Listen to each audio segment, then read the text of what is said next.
कृपा पात्र और कर्नाटक में राजस्थान की पहचान को बनाए रख करके धार्मिक जागरण के कार्यक्रम में लगे हुए श्री महंत राजा निर्मल नाथ जी महाराज, मंच पर और इस सभा में उपस्थित सभी पूज्य संतजन,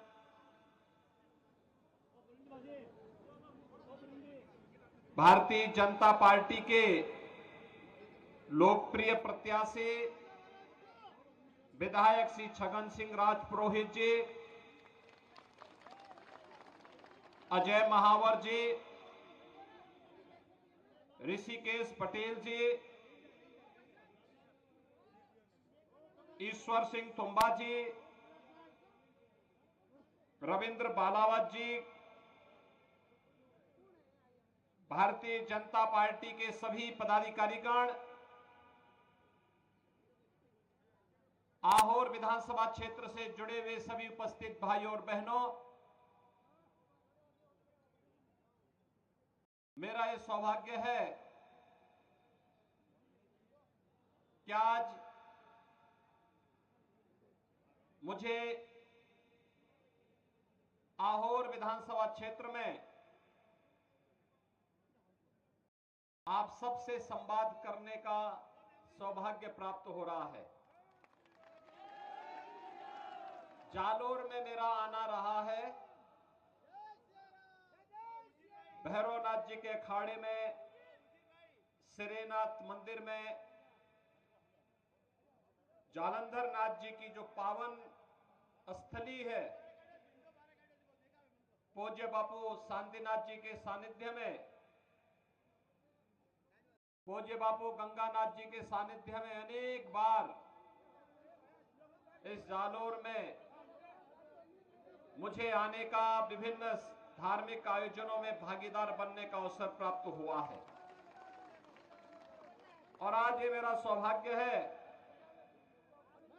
कि इस आहोर क्षेत्र में इस चुनावी सभा के बहाने ही सही आप सबसे संवाद बनाने का एक अवसर मुझे प्राप्त हो रहा है।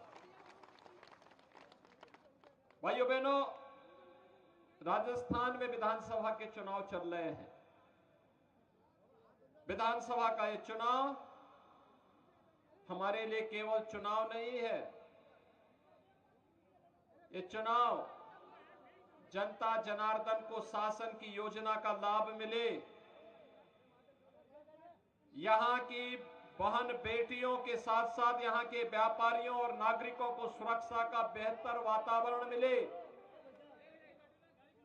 विकास की योजनाओं के माध्यम से हमारे नौजवानों के लिए रोजगार मिले और राजस्थान की समृद्धि के साथ भारत दुनिया की सबसे बड़ी अर्थव्यवस्था के रूप में स्थापित हो, हमारा देश एक विकसित भारत के रूप में स्थापित हो, इसके लिए आपका आह्वान करने के लिए मैं विशेष रूप से यहां पर आया हूं। भाइयों बहनों, पिछले 9-9.5 वर्ष में प्रधानमंत्री मोदी जी के नेतृत्व में हमने बदलते हुए एक नए भारत को देखा है। वैश्विक मंच पर जिस भारत की प्रतिष्ठा बढ़ी है, अगर हमारे देश की प्रतिष्ठा बढ़ती है तो हमारे देश के 142 करोड़ लोगों का सम्मान बढ़ता है, हम सबका सम्मान बढ़ता है। प्रधानमंत्री मोदी जी के नेतृत्व में भारत का सम्मान बढ़ा है तो देश की सीमाएं भी सुरक्षित हुई हैं। आज कोई दुश्मन भारत की सीमा में घुस करके आतंकी कृत्य करने का दुस्साहस नहीं कर सकता। अगर करेगा तो उसे मालूम है भारत के बहादुर जवान उसकी मांद में घुस करके वो पाताल लोक से भी इसे निकाल बाहर कर देंगे।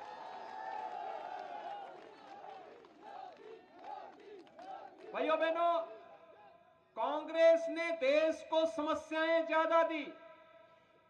ये जो आतंकवाद की समस्या है, अलगाववाद की समस्या है, नक्सलवाद की समस्या है, या फिर भी भ्रष्टाचार की समस्या है, ये सब कांग्रेस की देन है। कांग्रेस समस्या देती रही है। मोदी जी ने 9 वर्ष के अंदर इन समस्याओं के समाधान का रास्ता निकाला है, इनका रास्ता निकाला है।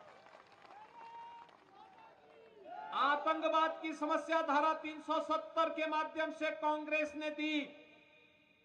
मोदी जी ने कश्मीर से धारा 370 को सदैव के लिए समाप्त करके एक समाधान दिया। कांग्रेस ने विकास में बैरियर खड़ा करके लोगों को योजनाओं से वंचित किया। मोदी जी ने highway, railway, airport, metro, rapid rail और नए नए यातायात के अन्य नए साधन उपलब्ध करवाने के कार्य किए। कांग्रेस गरीबों को, वंचितों को योजनाओं से वंचित करती थी। देश के विकास में भारत के सभी लोग योगदान दे रहे हैं, लेकिन कांग्रेस के नेता तब कहते थे कि देश के संसाधनों पर पहला अधिकार मुसलमानों का है। मोदी जी ने तो एक बात कही कि देश के संसाधनों पर पहला अधिकार गरीब का है, किसान का है, नौजवान का है, महिलाओं का है। और मोदी जी ने नारा दिया, सबका साथ, सबका विकास। भाइयों बहनों, सबका साथ और सबके विकास का परिणाम क्या रहा? परिणाम रहा 12 करोड़ गरीबों के घर में शौचालय नहीं थे, उन परिवारों को एक एक शौचालय मिला। 4 करोड़ गरीबों के पास अपने सिर ढकने के लिए आवास नहीं थे, उनको एक एक प्रधानमंत्री आवास मिला। 10 करोड़ गरीबों को रसोई गैस के निःशुल्क कनेक्शन मिले। 4 करोड़ गरीबों को बिजली के निःशुल्क कनेक्शन मिले। और भाइयों बहनों, देश के अंदर 50 करोड़ गरीबों को 5 लाख रुपए की आयुष्मान भारत की स्वास्थ्य बीमा की प्रतिवर्ष की योजना मिली। तो कोरोना कालखंड में 80 करोड़ लोगों को फ्री में राशन की सुविधा का लाभ भी मिला है। यही है सबका साथ और सबके विकास का कार्य। सुरक्षा का बेहतर वातावरण देश के अंदर दिया। भाइयों बहनों, मोदी जी के नेतृत्व में भारत विकास की बुलंदियों को छू रहा है। तो पिछले 5 साल के अंदर कांग्रेस ने कहां पहुंचा दिया है आपके फिर राजस्थान को? भक्ति और शक्ति के लिए जाना जाने वाला हमारा ये राजस्थान, यहां का नौजवान देश की सीमाओं की रक्षा करते हुए दुश्मन का सामना करता है। दुश्मन को उसके ठिकाने पे जाकर के ठिकाना लगाने का काम करता है, बहादुरी के साथ देश के लिए लड़ता है। और कांग्रेस की सरकार यहां पे नए प्रतिमान भ्रष्टाचार के स्थापित कर रही है। आज राजस्थान कहां पहुंच गया? भ्रष्टाचार में नंबर 1, महिला अपराध में नंबर 1, योजनाओं को गरीबों तक न पहुंचाने में सबसे पीछे। हर योजना में भ्रष्टाचार की शिकायत, और आपस में ही नूरा कुश्ती हो रही है। आपस में ही सरकार में ही नूरा कुश्ती चल रही है। विकास की योजनाओं का लाभ गरीब को नहीं मिल पाता है, सामान्य नागरिकों को नहीं मिल पाता है। हर स्तर पर भ्रष्टाचार है। और भाइयों बहनों, उन स्थितियों में हम आह्वान करने के लिए आए हैं, थोड़ा तुलना करिए। जब वसुंधरा राजे जी के नेतृत्व में भारतीय जनता पार्टी की सरकार थी, वह सरकार गरीबों के लिए कार्य कर रही थी, किसानों के लिए कार्य कर रही थी, यहां पे विकास की बड़ी बड़ी योजनाओं को लाने का कार्य कर रही थी। लेकिन जैसे ही पिछली बार वह सरकार फिर से बनने में वंचित रही, कांग्रेस ने 5 वर्ष के अंदर भ्रष्टाचार के कुछ नए प्रतिमान स्थापित कर दिए। और इसीलिए मैं आपके पास आया हूं आपका आह्वान करने के लिए। कांग्रेस विकास नहीं करा सकती, कांग्रेस सुरक्षा नहीं दे सकती, कांग्रेस गरीबों का कल्याण नहीं कर सकती, और कांग्रेस आपकी आस्था का भी तो सम्मान नहीं कर सकती। याद करिए, कांग्रेस काशी में, आप उत्तर प्रदेश में जाइए, काशी विश्वनाथ धाम बन गया है। पहले 5 श्रद्धालु वहां नहीं जा पाते थे, आज 50,000 श्रद्धालु एक साथ दर्शन कर सकते हैं। भाइयों बहनों, आप उत्तराखंड में जाइए, केदारपुरी में फिर से पुनरुद्धार हो गया है, केदारपुरी का पुनरुद्धार हो गया है और केदारपुरी फिर से विकास की और आस्था का सम्मान करते हुए दिखाई दे रही है। आप मध्य प्रदेश में जाइए, महाकाल का महालोक फिर से सज गया है और 500 वर्षों का नजार समाप्त करके अयोध्या में भी तो राम मंदिर बन रहा है, बन रहा है ना। अयोध्या में राम मंदिर बन रहा है ना। अंतर यही है, भाजपा की डबल इंजन की सरकार आएगी तो भाइयों बहनों, राजस्थान में इस सरकार ने भ्रष्टाचार को भी बढ़ाया है और माफियाज को भी खूब बढ़ा दिया है।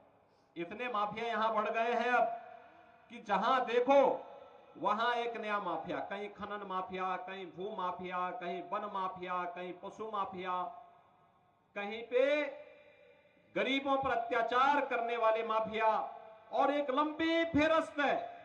आज राजस्थान विकास की योजनाओं में नहीं बल्कि गरीबों पर संकट डालने वाला,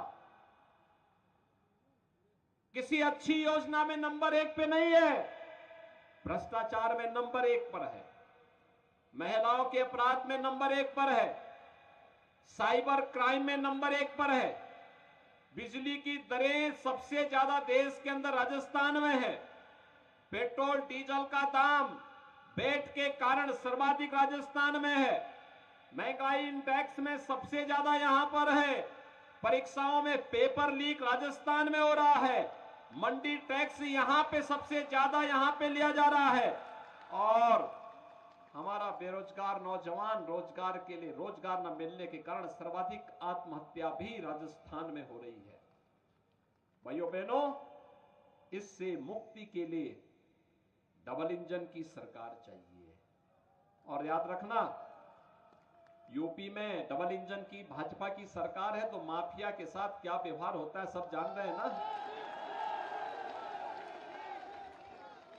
डबल इंजन सरकार का यही लाभ है, नागरिक सम्मान के साथ जीता है, हर गरीब को बिना भेदभाव के शासन की योजना का लाभ मिलता है, हर बेटी को सुरक्षा है, हर नौजवान के लिए रोजगार की गारंटी है, हर व्यापारी को बेहतर सुरक्षा है और आस्था का भी सम्मान है।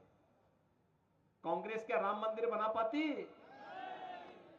तो ये कांग्रेस न विकास करा सकती है, न रोजगार दे सकती है, न भ्रष्टाचार पर अंकुश लगा सकती है, तो फिर क्यों चुनते हैं इसको बार बार? ये राम मंदिर भी नहीं बना सकती, आस्था का सम्मान भी नहीं कर सकती। और इसीलिए मैं आया हूं यहां पर आपसे अपील करने के लिए, भाइयों बहनों, भारतीय जनता पार्टी ने आपके लोकप्रिय विधायक श्री छगन सिंह राजपुरोहित को फिर से अपना प्रत्याशी बनाकर के आहोर विधानसभा क्षेत्र में उतारा है। छगन सिंह राजपुरोहित को कमल चुनाव चिन्ह पर चुनाव जिता करके भेजेंगे, भेजेंगे। आपका आशीर्वाद उन्हें प्राप्त होगा ना। आप इन्हें जयपुर भेजिए चुनाव जिता करके और 22 जनवरी 2024 को अयोध्या में राम मंदिर का उद्घाटन प्रधानमंत्री जी के कर कमलों से होने जा रहा है। रामलला 500 वर्षों के बाद विराजमान होंगे, तो आपका आशीर्वाद इनको मिले और प्रभु राम का आशीर्वाद इनके द्वारा आपको अयोध्या पहुंचा करके दिलवाया जाने का कार्यक्रम होगा। सहमत हैं?